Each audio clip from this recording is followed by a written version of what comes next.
Ok, entonces corresponde estudiar o continuar el estudio a partir del versículo 34 de Mateo 10. Sí, entonces nos habíamos quedado en la parte en donde habíamos revisado el tema del temor, el tema de, de que Dios sabe cuánto valemos y demás, ¿cierto? Así que hoy corresponde continuar el estudio, ¿sí? Así que Dios mediante estaremos terminando el capítulo 10 y si no, y ojalá comenzar un poquito del 11 y si no, por lo menos terminar el capítulo 10, ¿sí? Como de costumbre, la idea es repasar a propósito de la historia, del relato que nos va contando Mateo, si fuera posible repasar algunos conceptos, etcétera, pues hacerlo. Igual si tenemos preguntas o comentarios, etcétera, podemos también hacerlo con toda confianza, sea por el chat o viva voz, digamos. ¿Sí? Así que dice el 34 de Mateo 10, ¿no? Dice, no piensen que he venido para traer paz a la tierra, no he venido para traer paz, sino espada, porque he venido para poner en disensión al hombre contra su padre, a la hija contra su madre y a la nuera contra su suegra, y los enemigos del hombre serán los de su casa. El que ama a padre o madre más que a mí, no es digno de mí. El que ama a hijo o hija más que a mí, no es digno de mí. El que no toma su cruz y sigue en pos de mí, no es digno de mí. El que haya su vida la perderá y el que pierde su vida por causa de mí la hallará. ¿Sí? ¿Les parece si vemos hasta aquí? Vale, entonces, en principio, como de costumbre, el Evangelio de Mateo hasta acá, pues no hace falta ser teólogo para darnos cuenta de lo que podría estar diciendo ahí en primer momento, ¿cierto? Entonces, parecería muy lógico esto, ¿no? Y tal vez la enseñanza tradicional, digamos, o muy, digamos, seguida, será que el conocer del Señor o el haber recibido a Cristo, o ser cristiano, convertirse, etcétera, eh, pues traerá o seguramente traerás algunas respuestas o reacciones de parte principalmente de nuestro núcleo más cercano, como también lo habíamos comentado antes, y que básicamente es una invitación, si se quiere, a ser firmes, ¿no? A ser firmes y a amarle más al Señor que a cualquier otra persona, digamos, que no sea Él, ¿sí? Que hay como distintos grados de amor, el que ama más a padre, el que ama más a madre, a hijo e hija, no es digno de él. Entonces, como que lo que se entendería, digamos, directamente del texto es bastante claro. No obstante, siempre es bueno que nos interesemos por curiosear un poquito más en algunas palabras, porque como vamos a ver ahora, aquí en este pasaje, hay algunas curiosidades que se pueden entender, o como has dicho, que hacen que el texto se pueda saborear de otra manera. Sí, así que la primera dice, ¿no? Bueno, primero acordémonos que los versículos anteriores que habíamos visto la semana pasada, pues precisamente hablaba de esto de homologar al Señor, ¿no? De predicar al Señor, de presentar al Señor tal como Él era, ¿se acuerdan? Del homologar más que del confesar, del homologar, ¿sí? Vale, entonces dice, ok, no piensen que he venido a traer paz a la tierra, ¿sí? Sino, no he venido a traer paz, no he venido para traer paz, sino espada. Entonces, esto que podría ser una cosa muy, muy, ¿qué diría? Pues muy agresiva si se quiere, ¿no? Muy fuerte, ¿no es cierto? Hay que entenderla parte por parte. Porque primero que el verbo traer como tal, no es exactamente el verbo traer como tal vez nosotros pensaríamos como que si fuera a manera ilustrativa nada más, ¿no? Como si fuera un objeto. Y miren, aquí les vengo trayendo la paz. No es tanto eso, sino que más bien utiliza el verbo echar, ¿sí? Echar, lanzar, arrojar, por implicación, situar, poner, ¿sí? Si de pronto en alguna cosa de estas no me hago explicar, no me hago entender, me comentan nomás con toda confianza, ¿sí? Entonces no es, no es la idea de que traigo, sino de que si ustedes quieren, pongo, ¿sí? No he venido para poner en esta tierra la paz, ¿sí? Por paz, entiéndase el, el sentimiento no como normalmente se lo entiende de la ausencia de guerra, ¿no? Sino más bien de estar las cuentas saldadas. Eso es básicamente paz en la Biblia, ¿sí? Entonces, cuando entendamos o encontremos la palabra paz en la Biblia, no es la ausencia de guerra, el no conflicto, sino más bien es la ausencia de deudas, el estar saldado, ¿sí? El estar saldado. Eso es paz. Entonces dice, ahora, esto sonaría todavía más contradictorio, porque dice, yo no he venido a traer paz, sino he venido para traer espada.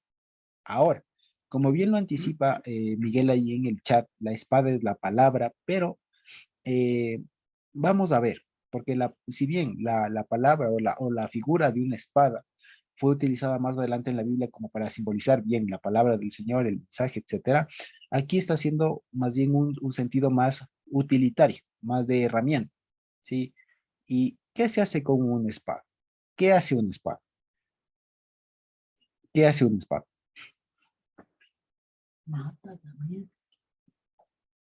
¿Qué hace? Y lo más sencillo. Exacto, corta, Corta. corta. Exacto, lo más sencillo, corta, exacto. Antes de herir, antes de cualquier cosa, lo que hace en general la espada es cortar. Y eso, si lo vamos y si lo vemos en el fondo, ¿qué es cortar? Sino hacer una separación en un cuerpo, hacer una separación. Sí, así que en ese sentido es del que se está utilizando la palabra espada en este sentido. Así que no está diciendo no vengo a traerles paz sino guerra, por si acaso. No es eso. ¿Sí? Aquí más bien está utilizando las palabras paz y espada como sinónimos, es decir, no les vengo aquí a traer una unidad, digamos así, una uniformidad, hablando de homologación, porque también hay que verle de eso. Entonces, arriba había dicho el que me homologue. Entonces, el Señor ahora está diciendo, está como queriendo implicar. Entonces, no piensen que ahora yo voy a traer a una homologación de todos, o sea, como paz, en ese sentido, una homologación de todos, una igualada de todos, sino que más bien lo que he venido a traer es espada, es decir, diferenciación, hacer incisiones, hacer cortes, ¿sí? Y aquí es lo que dice, ¿sí? Y si ustedes se fijan, este versículo 35 y 36 de Mateo 10, en realidad es una cita de un profeta. De pronto alguien lo pudo ver. ¿Qué profeta está citando? ¿Alguien lo vio? Lucas. ¿Cuál? Lucas 12. Lucas. No, ¿cuál profeta? Ah, ¿Miqueas perfecto. cuánto? Exacto, Miqueas 7:6. ¿Podemos leerlo, por favor? ¿Qué así te sé? Entonces, primero, a ver, sí, leamos primero Miqueas 7:6, no perdamos Mateo lo que estamos leyendo y hagamos la comparación, ¿sí? Y veamos qué distinción hay entre los dos textos que se citan ahí. Si de pronto alguien por ahí tiene Miqueas 7:6, Miqueas 7:6 dice, gracias. pues la maldad está tan extendida que el hijo desprecia a su padre, la hija desafía a su madre, la nuera maldice a su suegra, si los enemigos de cada persona son los de su propia casa. Hasta ahí, muchas gracias. Entonces, miren cómo puedes por favor volver a leer la primera parte. Bueno, de lo que está citando, ¿no? Que el hijo que a su padre. Dice, pues la maldad está tan extendida que el hijo desprecia a su padre, Gracias. la El hijo hija desprecia. desafía a su Ajá. madre. Y, Y dice, la nuera maldice a su suegra. vale. Entonces dice, el primer verbo, ¿cómo era? ¿Puedes repetirle, por favor? Desprecia. Ya, entonces dice, el hijo desprecia a su padre, ¿no? El hijo desprecia a su padre. Vale. Entonces ahora podemos ver cómo dice Mateo, ¿sí? Cómo dice Mateo 35, en cambio, que está citando este versículo. He venido a poner disensión. He venido a poner disensión. Disensión al hombre contra su padre. Poner en disensión al hombre contra su padre. Que no me ¿Ya? dijo, ¿No es cierto? Entonces, ¿qué de diferente hay? ¿Sí? Podemos volver a ver cómo decía en Miqueas. el hijo desprecia a su padre. El hijo desprecia. Muchas gracias, hermana Sonita. Entonces, ¿qué de diferencia o qué hay en esto de despreciar o de alguna cosa así con lo que aquí poner en disensión? ¿Es lo mismo? No es lo mismo. No, No es lo mismo. Si nos damos cuenta. En Miqueas parecería que está hablando como de un aborrecimiento, de aborrecer al padre, de todo, ¿no? Pero en cambio acá está diciendo que va a poner disensión. Disensión es distinción, es una pelea, una riña, un parteaguas, si se quiere. ¿Sí? Va a poner eso. Ahora bien, lo que pasa es que ahí en Miqueas, la palabra que han traducido como que despreciará o alguna cosa así, en algunas tal vez pongan maldiga o alguna cosa así al padre, en realidad es la palabra Nabal, ¿sí? Como el marido de la Abigail, ¿se acuerdan ustedes? Sí, Nabal, que le traducen el necio. pero no es necio. No, no es la palabra necio, ¿sí? Naval es más bien marchito, corruptible. Sí, marchito, que se marchita, que perece. Eso significa Naval, ¿sí? El nombre del esposo de Abigail, ¿sí? La que eventualmente llegó a ser una de las esposas de David, del rey David, ¿sí? Naval. Pues bien, este Y Naval también no de es la misma raíz de Nevelá. exacto, de Nevelá, que es lo que a propósito veíamos de la porción, gracias Carmita, de la porción que veíamos que no se puede comer ninguna carne de Nevelá, es decir, ningún cadáver, o sea, ninguno que esté en descomposición.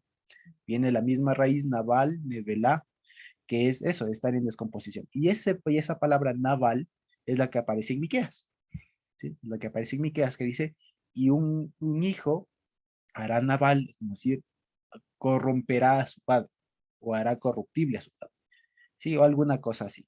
Pero el tema es que no está hablando mucho de eso, porque conforme dice después del Evangelio, resulta que uno se da cuenta que el Señor Jesús está leyendo distinto ese versículo. Y no está leyendo naval, sino está leyendo leavdel. ¿Sí? Está leyendo distinguir. Parecería que está haciendo uso del mismo verbo que utilizó en Génesis, cuando dijo, y distinguió y puso Dios la separación para que distinga entre las aguas de arriba y las aguas de abajo. Y separó por el medio.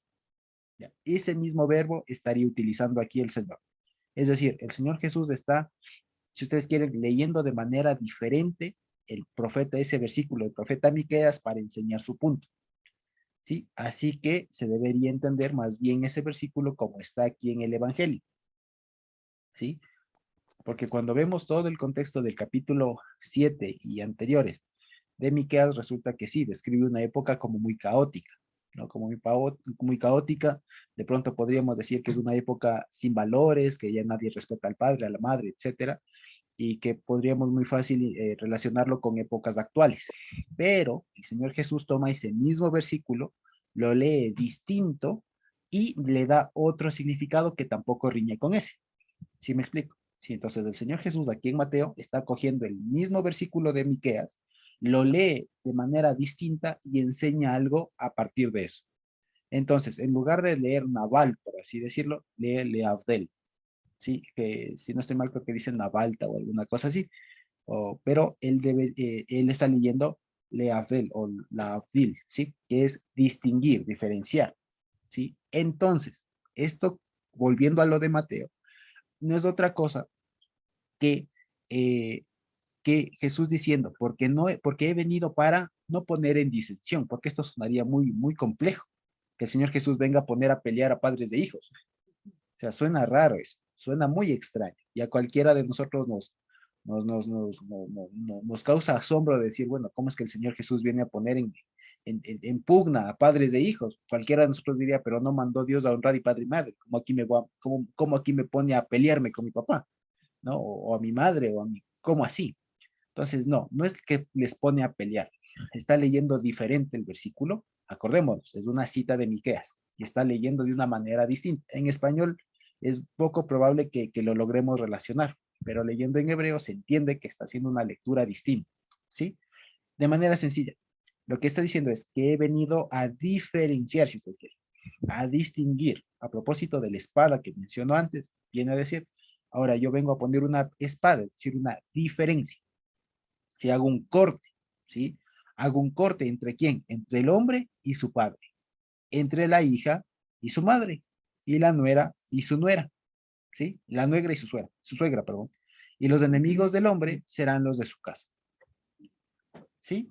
Entonces, una vez más, ahora, lo de los enemigos viene precisamente con un tema de afectos, porque para nosotros la palabra enemigo es una palabra cargada, como se dice, el término técnico es que entre paréntesis, ¿no? La explicación de esto, de cómo funcionan algunas palabras en español. En el español nosotros tenemos palabras que el idioma o el uso del idioma le ha dotado de algunas, como se dice, de valores, de una carga valorativa. Es decir, hay algunas palabras que nos suenan buenas y que nos suenan malas. Así que tienen una valoración positiva o negativa, por así decirlo.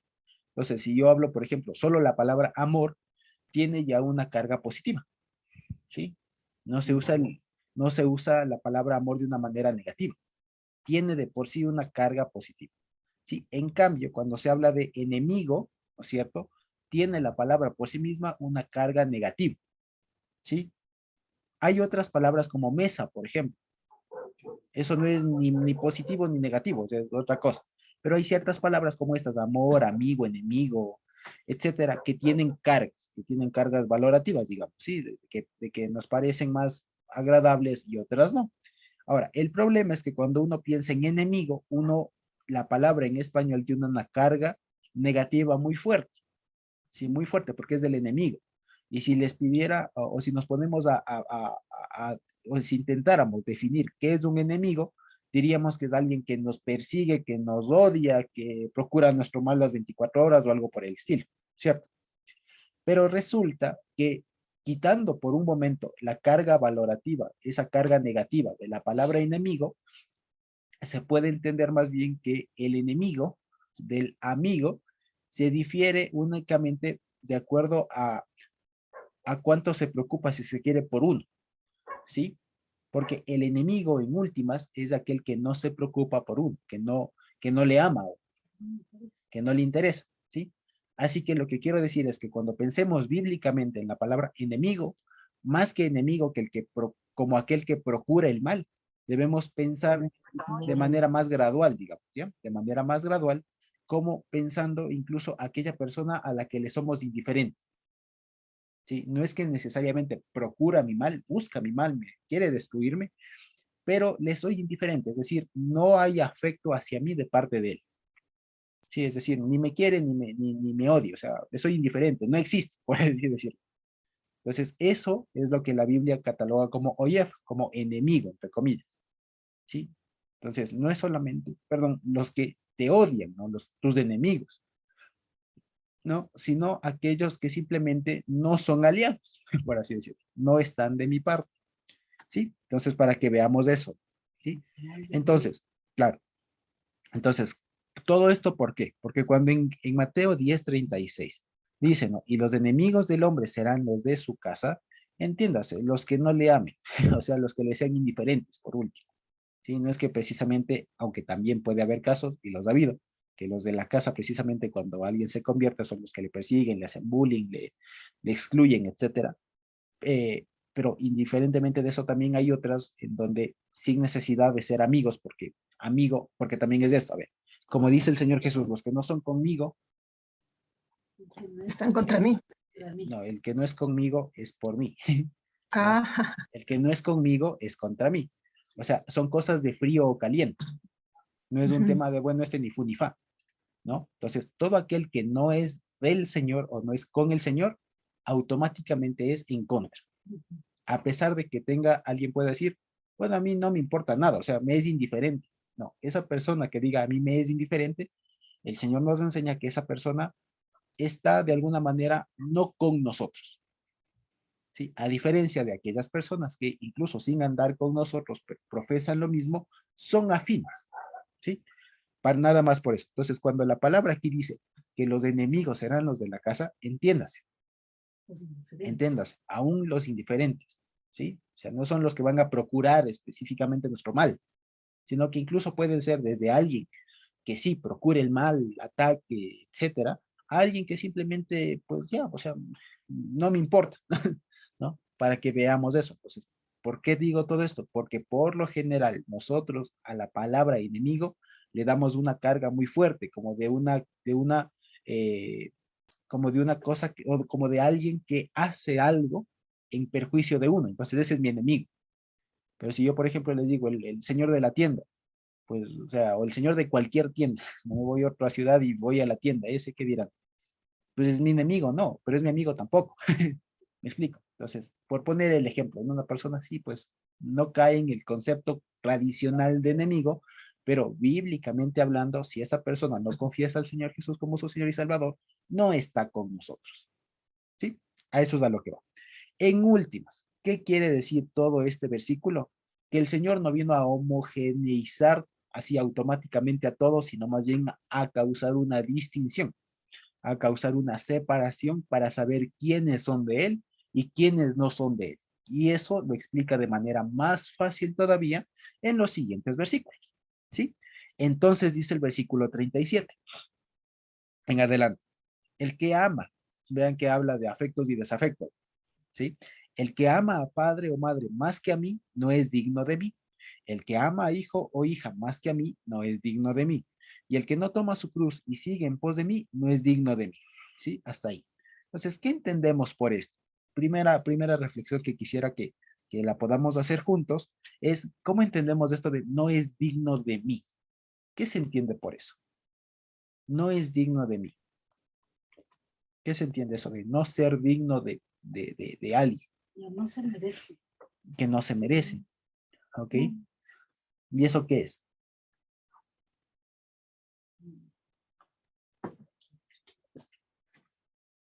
¿Sí?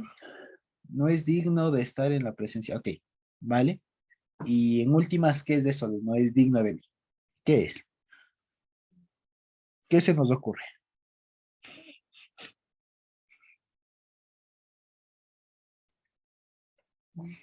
¿Se nos ocurre algo? Quizás Sí, no Jimé, por favor. pertenecer a, No pertenecer a, ok.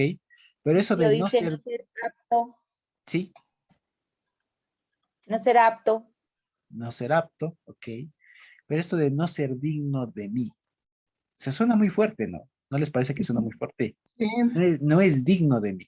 Si lo Ujú. leemos así, en última, ¿saben qué es lo que pasa? Incluso es una cosa que puede sonar un poco ahorita muy forzado lo que voy a decir.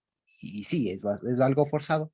Pero cuando uno lee así, no es digno de mí, es como que si dijera, no ha hecho lo suficiente para merecerme. Sí, es como, por ejemplo, la típica que cuando de pronto hay alguna chica, algún chico que eh, tiene alguna idea de que es muy especial, entonces viene alguna persona, algún pretendiente que de pronto no cumple sus expectativas y le dicen, no es digno de mí, así como que, claro, no cumples todo, ¿no? Porque decir, te No falta, me mereces. exacto, no me mereces. Eso es a lo que va esto, ¿no? Parecería, pero suena raro. Y aquí es una cosa, que este de mí es el tramposo, es una preposición tramposita, porque esto de mí, ¿cómo también se entiende? Si yo, por ejemplo, digo, esta es la casa de mí, ¿cómo puedo decir eso en vez? Es mi casa. La casa es mía, ¿sí? Ya, ese de mí, cambiémosle por mío, Ujú. no es digno mío, cambia la No, cosa, ¿cierto? Si ujú, lo notamos, ujú. si lo notamos, ¿qué Entonces, cambia? no es digno mío. No es un digno mío, diría así. Ujú. Y si ustedes, si hacemos un poco de memoria de lo que habíamos visto a principios de este capítulo, ¿se acuerdan que la palabra dignidad la habíamos relacionado con el concepto de yekar en hebreo, del valor? Es decir, el que no ama o el que ama a padre y madre más que a mí, no es de mis preciados. Entiéndase, si nos damos cuenta. Y el que ama a hijo o hija más que a mí, no es de mis preciados, no es de mis valiosos, diría. ¿Sí? No es de los valiosos míos. ¿Sí? Y el que no toma su cruz y sigue en pos de mí, no es de los valiosos míos. ¿Sí nos damos cuenta? Entonces cambia un poco la perspectiva para no, porque si no, la conclusión a la que de pronto se podría llegar, si leemos como está en la traducción, de que no es digno de mí, parecería que entonces toca a la persona esforzarse para como ganarse, ¿no? Como para ganarse la dignidad, ¿no? Y no es así, en el fondo no es así. Hay que entender ahí que dice, no es digno mío, no es digno mío, ¿sí? Es decir, no es de mis dignos, es mis Hermano valiosos. José, Sí, hermana Lorita.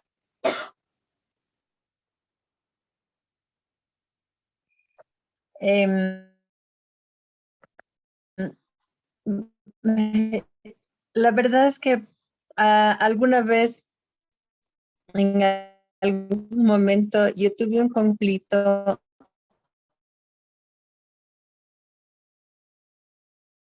con, con esto, con, o sea, alguna vez me pregunté, ¿realmente amo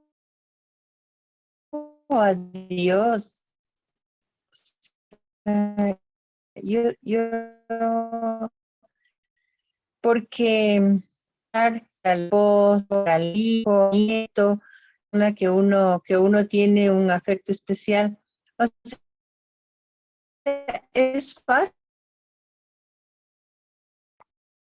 Hermana Lordita, no le escuchamos muy bien, se está entrecortando bastante. digamos, pero no, yo siempre, o sea, un momento pensé, dije, realmente, ¿cómo ya sé que Hermana Lordita, y se desconectó, creo. Hermana Lordita, sí se desconectó. Oh, no, ahí está. Hermana Lordita, no le estamos escuchando muy bien, se entrecortó todito. De pronto, si se puede acercar un poquito a su módem para poderle escuchar mejor. ¿Sí? Mientras para que poderle escuchar bien a la hermana, digamos, de manera fluida a la hermana Lordita. De pronto podemos comentar alguna otra cosita aquí. ¿Sí? Entonces, lo que estábamos viendo aquí, es decir, ok, ahí, sí, creo que ahora sí, no hermana sé Lordita. si Sí, sí, ya, sí, ahora sí. ya, o sea, mi inquietud es, más que una pregunta, es que, o sea, es fácil si uno puede distinguir el amor al esposo, al hijo, al nieto, a una persona que usted aprecia realmente. Es como que es fácil distinguir, pero, o sea, ¿cómo? O cuando yo pienso, o sea, amo a Dios, realmente, o sea, quiero sentir un amor distinto, pero, o sea, es como que no es medible eso, o sea, no es medible. Sé que obedezco, sé que estoy conociéndole más, sé que es parte de ese amor, pero es como que, o sea, yo quisiera sentir eso como dijo, como es morirme de amor por él, ¿no? O sea, algo así.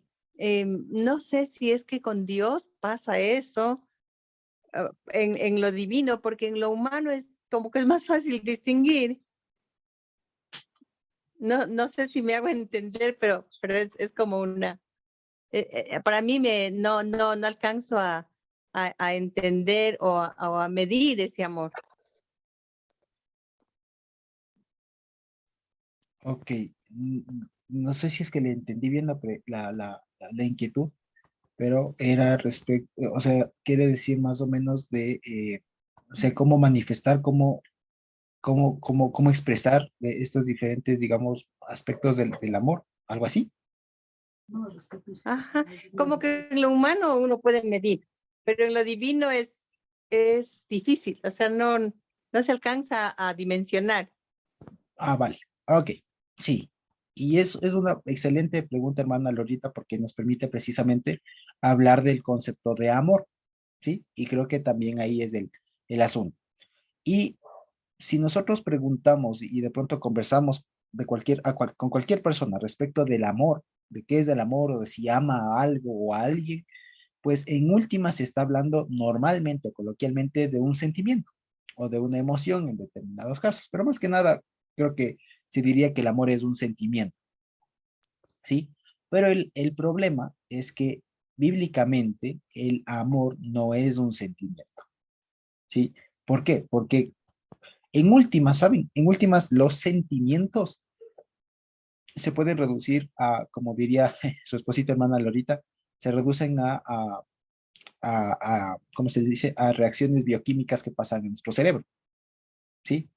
A eso se reducen las emociones del ser humano, ¿sí? Entonces uno ama y cualquiera que de pronto sabe un poco más de esto y de pronto si me equivoco me pueden corregir. Por ejemplo, ¿por qué uno está alegre o se alegra? Ah, porque su cerebro ha secretado serotonina, ¿no? O porque uno se enamora, pues porque el cerebro comienza a secretar oxitocina, entre otras hormonas, porque uno se enoja, etcétera. Mucho depende de esas cosas, en el fondo, ¿sí?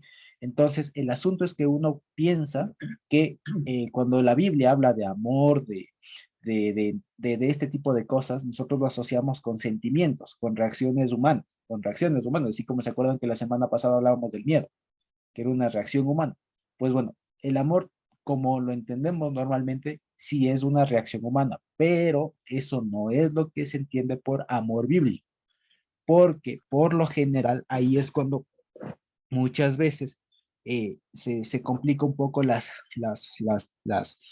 traducciones o algunos pasajes un poco complicados de la Biblia, cuando se dice, no, ama a tu enemigo. Entonces, por ejemplo, si me dicen, ama a tu enemigo, ¿qué significará?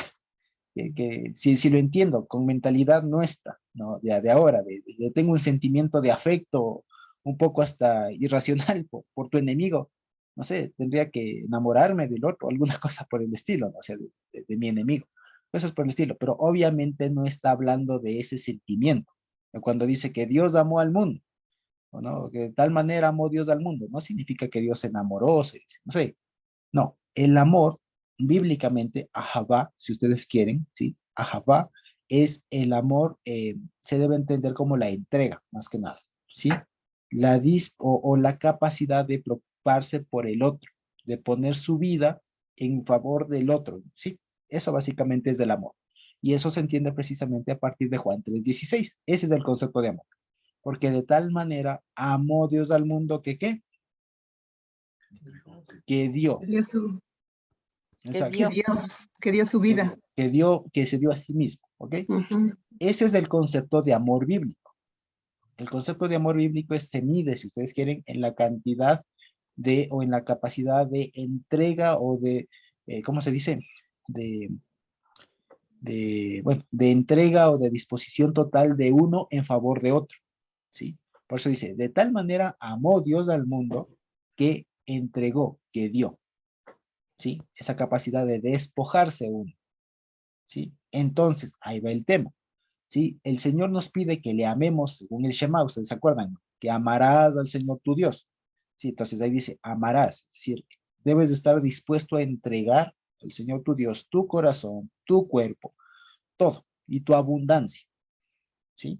Ese es el nivel de amor, ahí hablando de amor, que ahí dice, no, amarás al Señor tu Dios con todo tu corazón, que es con los pensamientos, con las intenciones, con todo, ¿sí? Con tu cuerpo, con tu nefesh, dice, ¿sí? Con tu cuerpo, es decir, que aún si tengo que morirme y tengo que me van a, digamos, a flagelar, a torturar por causa del Señor, pues tengo que estar dispuesto a eso, a entregar aún eso. Y mi abundancia mucho más, ¿sí? Mis recursos, como suelen traducir también, a eso es el amor. Entonces, cualquiera que ponga, porque es lo que está diciendo aquí el versículo, ¿no? Cualquiera que ponga condiciones de entrega, ¿no es cierto? A padres, madres, hijos, hijas, etcétera, en lugar del Señor, pues ahí hay un pequeño problema, ¿sí? Porque en últimas lo que se está diciendo es, esta persona es prioritaria en mí, o sea, yo prefiero darle o entregar algo o hacer algo en favor de determinada persona en lugar que en lugar del Señor, ¿sí? Entonces, eso es lo que está en el fondo, ¿sí? Eso es lo que está en el fondo. Por eso dice, cualquiera que al rato de la decisión ame más, o sea, entregue más, o esté en capacidad o en disposición de entregar más a padre, madre, hijo, etcétera, que a mí, ese no es de los míos, estaría diciendo básicamente. Ese no es de los míos. Y no es sino, y todos estos versículos no son sino una descripción que hace el Señor. Es como si nos dijera, a ver, en últimas, ¿cómo diferenciamos a alguien que realmente es de los nuestros? Que porque en determinado caso va a elegir al Señor en lugar de padre, madre, hijo e hija. ¿Sí? Y esto puede sonar, y de pronto nos puede estar sonando algo muy duro, ¿sí? Especialmente porque todos hemos sido hijos, todos somos hijos, ¿no? Todos somos hijos y de pronto algunos ya son padres. Entonces decirle a alguien que de pronto está muy cercano con sus padres, decirle, bueno, tú tienes que amar más al Señor más al Señor que a tus padres, o tienes que amar más al Señor que a tus hijos, o a tu nuera, o etcétera. Entonces, es complicado si se lo tiene de una manera muy absoluta y sin explicación. ¿A qué se refiere esto? Y hay que tomarlo de una manera súper madura. Y esto me hace acuerdo precisamente de una reflexión que escuché hace unos días. Y es esto, por ejemplo, que lleva una cosa muy profunda y que puede venir bien para este momento. La esposa le preguntaba al esposo, ¿no? Le decía, si tuvieras tú que escoger, dice, entre nuestros hijos y yo, ¿A quién escoges? Entonces él, sin mucho pensar, le dijo, yo te escojo a ti. Y ella le dijo, pero nuestros hijos. Y él le dijo, mira, a la final nuestros hijos nunca fueron nuestros. A la final nuestros hijos nunca fueron nuestros porque les criamos, les educamos todo, pero se van. Y no van a estar con nosotros. Lo propio los nietos, lo propio los padres. Le dijo así, ¿no? Entonces, si tuviera que escoger a alguien, te escojo a ti. Más que a nuestros hijos, más que a todos. Porque los hijos no son nuestros y los padres tampoco. Y los hijos no son una sola carne. Exacto, y los hijos no son una sola carne, etcétera. Entonces, exacto, se hizo una conversación bastante profunda en ese sentido, que comenzó tal vez como una broma, y le hizo muy, muy profundo. Y eso en el fondo está aquí. Porque a veces uno como humano tiene muchas emociones, muchos apegos, pero que a veces en el fondo son irracionales. Y que a veces, más que ser irracionales, en el sentido de que no están justificados, quiero decir. O sea, nosotros, ¿por qué amamos a nuestro padre? Por ejemplo, eso no tiene una razón lógica, o no nos hemos pensado, o no es producto de una decisión. Por ejemplo, ¿por qué amamos a nuestros padres? Porque son nuestros padres. O sea, esa es la razón. Pero si buscamos así, es una razón ilógica. O sea, no es una buena razón. ¿Sí me explico? No es porque me da Exacto, no es porque me da esto, porque me cuida. No, no, no, no, porque no. me quiere. Exacto, porque me da o porque no me da. No les queremos por eso. No es una decisión lógica basada en tales argumentos. No, nosotros les queremos, les amamos porque son nuestros padres. Lo propio a los hijos. El hijo, ¿por qué se le ama si el hijo no ha hecho nada? No ha hecho nada. Nació y se le ama y todo lo demás, ¿no? Exacto, pues me explico. O sea, no tiene una explicación lógica. No hay una causa. Exacto, Así no hay. que Nació, o sea, el guagua nació y se le quiere, ¿no? En general, habrá casos, pero en general, el guagua nació y se le quiere. Eso no es un pensamiento lógico, pero también tenemos que estar poco a poco acostumbrándonos a, digamos, a racionalizar, por utilizar la palabra, los sentimientos, ¿sí? Porque a veces estos afectos y desafectos, que en el caso de amar a padres o hijos, es entendible, ¿sí? Es entendible y es bueno, pero también es preferible que que lo pensemos, que lo meditemos, ¿saben? Porque así uno crece mucho. O sea, preguntarnos, ¿por qué le quiero a mi papá? ¿Por qué le amo a mi papá? ¿Por qué le amo a mi mamá? ¿Por qué es mi mamá? Bueno, pero ¿por qué más? Porque me ha cuidado, porque me demuestro, porque si me lastimo, ella me cuidan, porque están pendientes por esto. O sea, tengo, además del mero sentimiento, tengo además también motivos para amar. Y además que ellos me amen a mí, etcétera. O sea, se va complementando la idea. Ya no es solo un mero sentimiento, ¿me explico? ¿Sí? Es como, por ejemplo, también ustedes han visto esta, esta película de El violinista en el tejado. ¿Han visto esa película ustedes? ¿Sí? De pronto, si no la han visto, es recomendable que la vean, porque a propósito es en un medio judío y hay una escena en donde la esposa le dice al esposo, a propósito de que una hija se casa y está enamoradísima y se va con el novio y se casa. Entonces le dice a la esposa al esposo, le dice, mírales cómo están tan enamorados. Cuando nosotros nos casamos, porque así es así hay algunas tradiciones, dice, cuando nosotros nos casamos, yo te conocí el día de nuestra boda. Yo no te conocí así. Y ella le pregunta, no, y él le pregunta a ella, el esposo le pregunta a la esposa, oye, ¿y tú me amas? Ajá. ¿Tú me amas? Y la esposa le dice, pero ¿qué preguntas me vienes a hacer aquí? Tenemos 3 hijas, hemos viajado por tantas cosas, te he acompañado cuando estás enfermo, te he lavado la ropa, te he planchado, te esto, te lo otro, te he cuidado, todo, todo, todo, todo. Dice, sí, sí, sí, sí, pero ¿me amas? Entonces ella le seguía dando así razones, ¿no? Pero te he cuidado, te cocino, todo, o sea, tengo la casa en orden, o sea, todo, todo. Y me vienes a preguntar esas cosas. Y él le decía, sí, sí, pero ¿me amas? Y al final de todo, de que le dice todo lo que ella ha hecho, digamos, le dice, sí, sí te amo, ¿no? Es una escena muy bonita, pero que en el fondo está enseñando eso, que el amor no es solo un sentimiento, no es un sentimiento, es una cosa que debería ser más pensada, por así decirlo. Debe ser siempre más pensado, porque por lo general nosotros los seres humanos, y especialmente los latinos ecuatorianos, tendemos a darle rienda suelta a las pasiones y a las emociones. Entonces, me dieron un montón de me gustas en una foto que publiqué, ¡pum! Desbordé, ¿no? O de pronto publiqué enseguida otra cosa, no, nadie me dijo nada, ¡pum! Me desinflé, ¿no? Entonces, no, porque somos así nosotros, ¿no?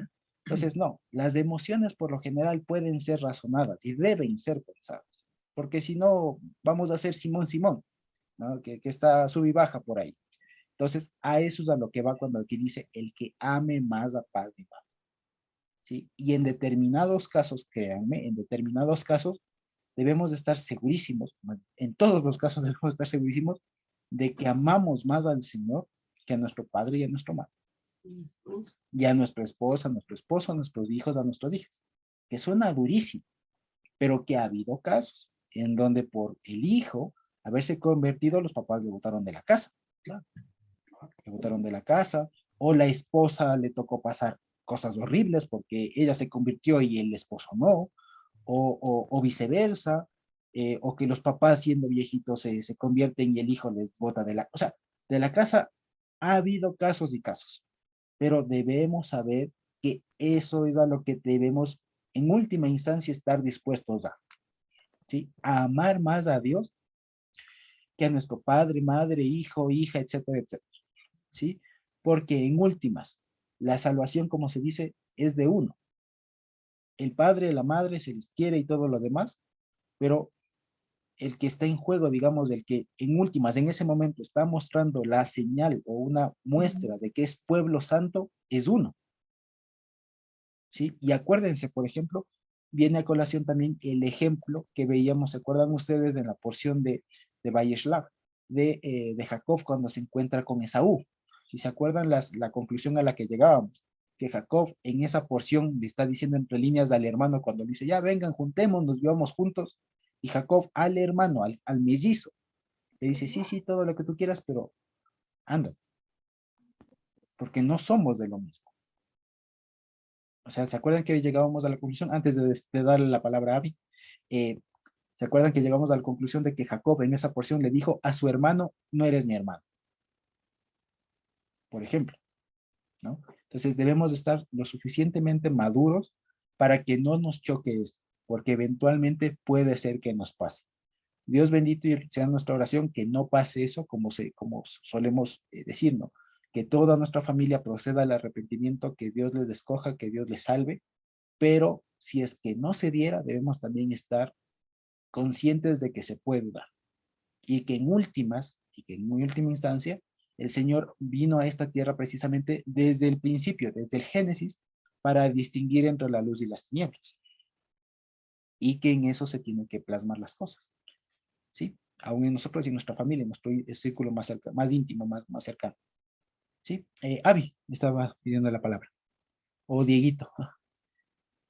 Josué, buenas noches, Dieguito, hermanos con perdón. todos. Sí, hay algo que, bueno, hace algunos años aprendíamos, ¿no? Y claro, quisiera que Pérez la posibilidad de, si nos puedes explicar aquí, hablando del tema del amor, la frase que dice, bueno, el versículo que dice, ¿no? Ama a tu prójimo como a ti mismo. Sé que está tal vez mal traducido, pero en el contexto que aprendíamos nos decía, si no te amas tú mismo, no puedes amar a Dios y no puedes amar a nadie más. Entonces, me gustaría, no sé si nos puedes explicar sobre ello, Josué. Muchas gracias. Perdón por la pregunta.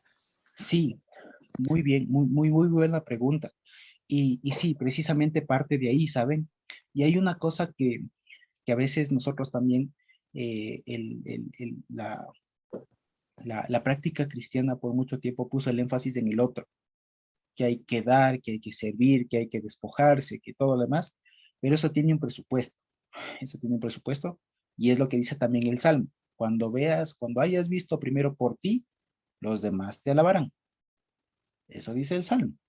Entonces, porque ese es el presupuesto de todo, ¿no? Es como querer ponerse una junta de beneficencia para ayudar, no sé, a los niños pobres del África cuando de pronto mis propios hijos no tienen que comer, ¿no? Entonces hay que ser bastante coherentes con esas cosas. Entonces, cuando se habla del amor, precisamente es eso. En principio, se parte de que tengo que ver primero por mí. E incluso en esta semana que pasó, aprendí una cosa también bonita. Por ejemplo, se planteaba en la discusión rabínica, se planteaba esto, ¿no? Que si bien no es algo que es bíblico, pero tiene algo de sabiduría y es bueno que le prestemos atención. Decía así, la pregunta era, por ejemplo, ¿qué pasa en el caso hipotético de que dos personas están en el desierto y tienen solamente una porción de agua suficiente como para que si uno bebe, ese sobrevive? Pero si los dos beben, ninguno llega al pueblo más cercano y los dos mueren. ¿Qué recomiendan hacer?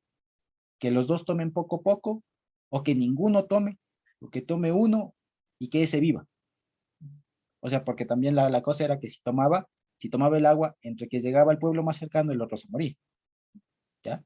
Entonces, ¿qué hacían? ¿Qué harían ustedes? ¿Le dicen que se tomen miti miti y morir los dos juntos? ¿O que se tome uno o que no se tome nadie? ¿Qué se hace? Entonces, por ejemplo, ahí decían algunos, decían, no, por cuestiones de igualdad, que los dos tomen y se mueran juntos, decían algunos. Otros decían, ¿saben qué se hace? Se dice, y miren cómo se razona, ¿no? Dice, tiene que tomar uno. Si yo soy el que tiene la duda, yo me tomo el agua.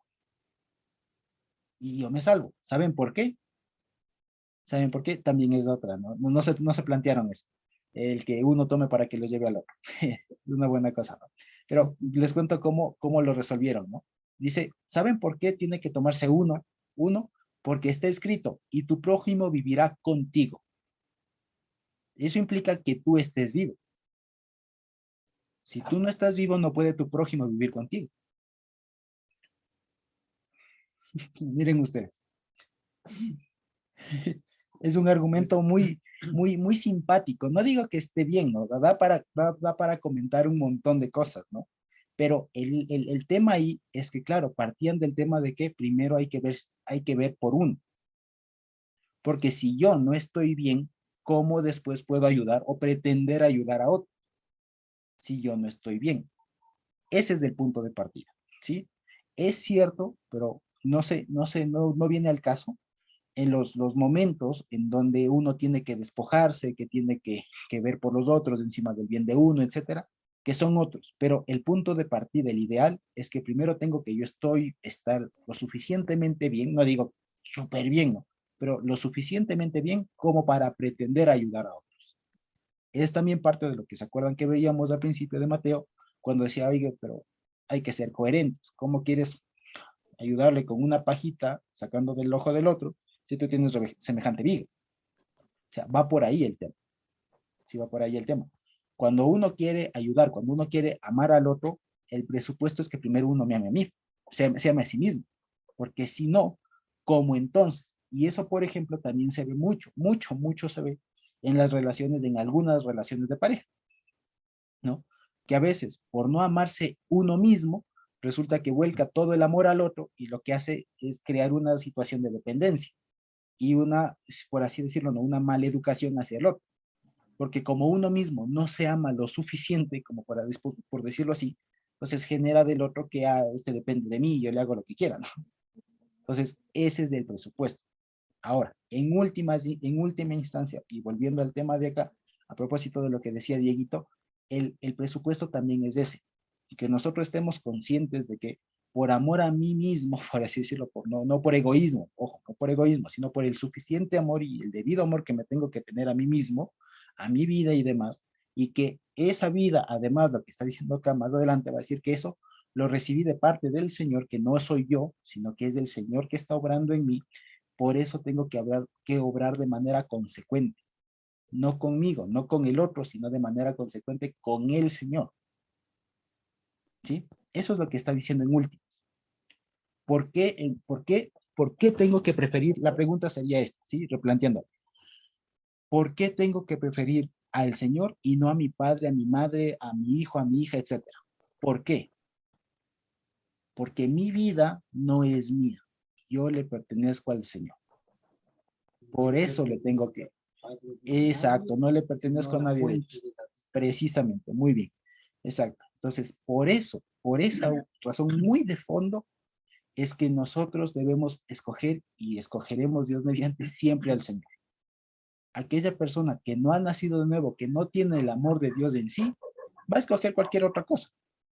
Va a escoger el trabajo, va a escoger la novia, el deporte, va a escoger la plata, la fama, el estatus, el buen nombre, lo que sea, ¿sí? Y no al Señor.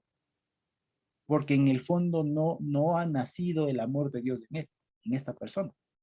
Por eso es que dado el caso extremo que ha pasado, ¿no? Pues uno está en capacidad de escoger al Señor sobre padre, madre, hijo, hija, nuera, etcétera, etcétera, etcétera. Porque en últimas es un testimonio de que el amor de Dios ha ocurrido en uno. El otro no lo va a entender, obviamente, pero uno sabe eso. ¿Sí? Pero también podemos decir que ¿por qué el hombre escogería a Dios y no a sus padres o a los hijos, en el caso de que es casado, tiene hijos, que son amores cercanos por los que uno estaría dispuesto a dar la vida?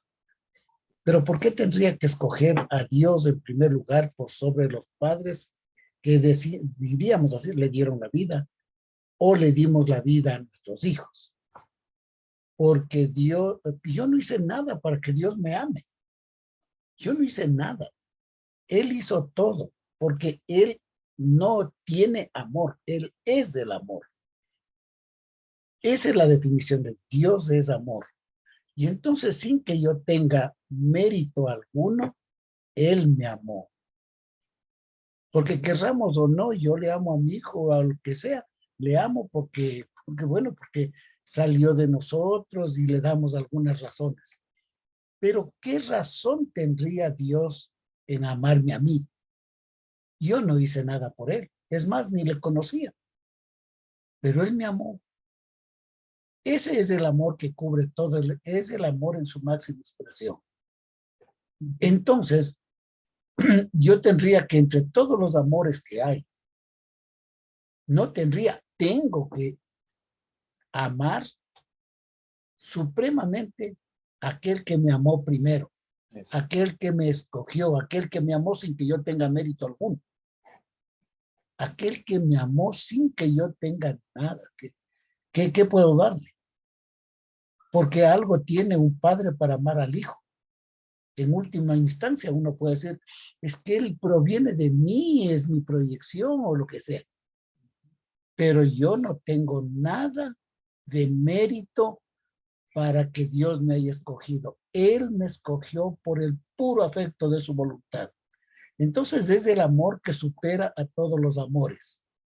Y llegado el momento en que sea confrontado o que deba escoger, tendría que escoger, por justicia tendría que escoger a él. Exacto. Porque él me amó primero. Así es. Y me prestó la vida y él, con el amor de él hacia mí, me permite amar a los demás. Entonces, esa sería, ¿no?, la razón por qué uno puede en un momento escoger sin dudar, sin decir, a ver, déjeme pensar un ratito, ¿a quién le quiero más? ¿A mi hijo o a Dios?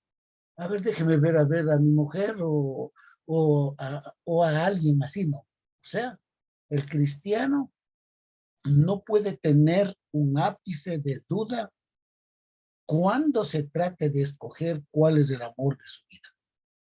Y ese es Dios. Porque Él me amó primero. Y en el amor de Él puedo amar a los demás. Así, Sin el amor de Él es muy difícil que pueda amar. así es. Exactamente. Gracias, papá. Así es. Entonces, fíjense ustedes todo el tema, ¿no? Parecía fácil. Parecía fácil, pero miren cuánta riqueza hay, ¿no? Además, también digamos que, como para ir terminando también, estas muestras que son muy fuertes cuando alguien tiene que escoger a padre y madre, digamos que tiene que escoger a Dios sobre padre y madre o sobre hijos e hijas, etcétera, siempre son incluso muy buenas, para el creyente. Son muy buenas para el creyente porque eso en el fondo forja el carácter, precisamente eso, o sea, es una muestra, un testimonio muy grande del amor de Dios que abunda en aquella persona. Y solamente cuando uno tiene que tomar, digamos, esas decisiones fuertes, es cuando realmente, como dice Aquino, uno sabe si es que es de los preciados del Señor o si no. Ahí es cuando se prueba cuando se prueba. Y pongan ustedes, hijos, hijas, padres, madres, cónyuges, trabajo, estima, fama, novia, lo que haya. Cualquier cosa, ¿sí? Cualquier cosa. Y planteémonos, ¿no? El carácter hipotético, de manera hipotética, ¿no? Si es que tuviera que escoger entre tal y tal, entre tal persona, tal situación, y el Señor, ¿qué escogería? ¿Y por qué? Sí, por favor. Hace muchos años, queridos hermanos, hace muchos años atrás, mi hermano mayor aceptó a Cristo, aceptó al Señor, como así lo llamamos, y era fiel, muy fiel al Señor, y tenía una novia muy bonita, muy linda, y una noche vino llorando, y me dijo, Manuel, quiero hablar con vos, vamos afuera, y me fue llevando para que nadie oiga. ¿Qué te pasó? Le digo, y me dice, ¿sabes que esta noche vino mi novia, ella se llamaba Margarita? Y entonces dice, Margarita me dijo, escoge entre tu Dios y yo, escoge entre tu Dios y yo esta noche.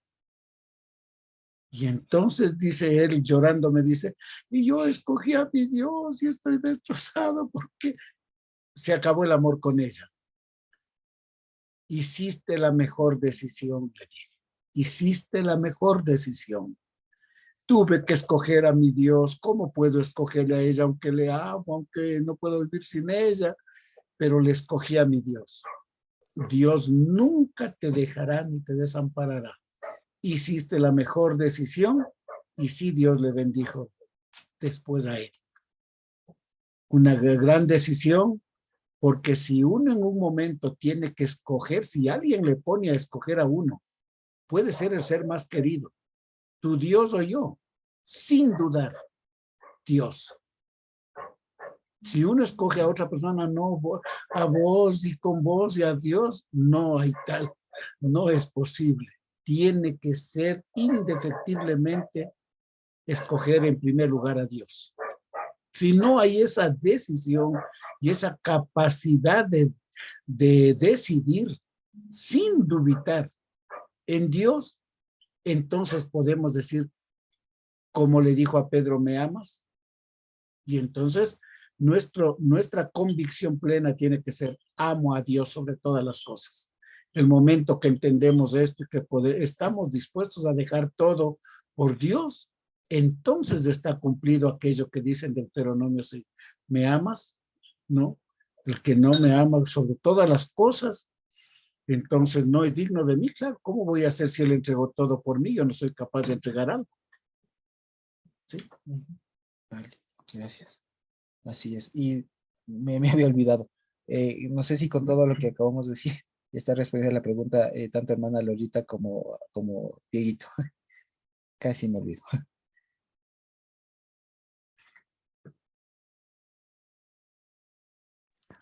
Muy claro todo. Muchas gracias, hermano Manuelito. Muchas gracias, Josué. Vale, Dieguito, qué gusto. Y hermana Lorita. Sí, gracias, Josuecito. Gracias, mi amor.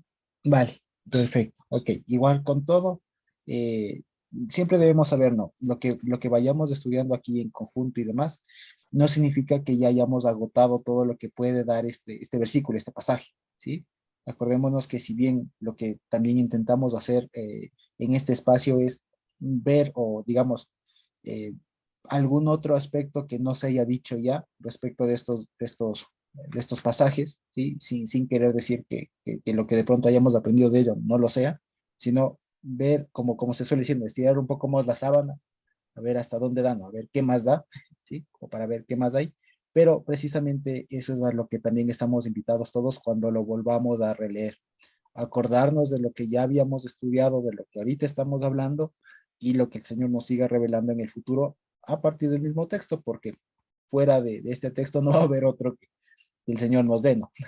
Así que como es del mismo, lo mismo que tendremos que seguir leyendo y nos sigue renovando la mente, etcétera, pues seguiremos aprendiendo. Sí, nada más que, como solemos decir y como suele decir Natita, cuando encontremos una perlita, no nos olvidemos de compartirla con todos. ¿Sí? Solamente eso, ¿ok? Entonces, como para terminar, fíjense, ya no terminamos el capítulo 10.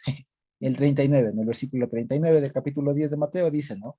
Como conclusión, el que haya su vida, la perderá, y el que pierde su vida por causa de mí, la hallará. ¿Sí? Más claro que eso no se puede. ¿Sí? Básicamente eso. ¿Ok? De acuerdo. Entonces, quizá tenemos alguna pregunta o comentario adicional. De otra manera podemos terminar.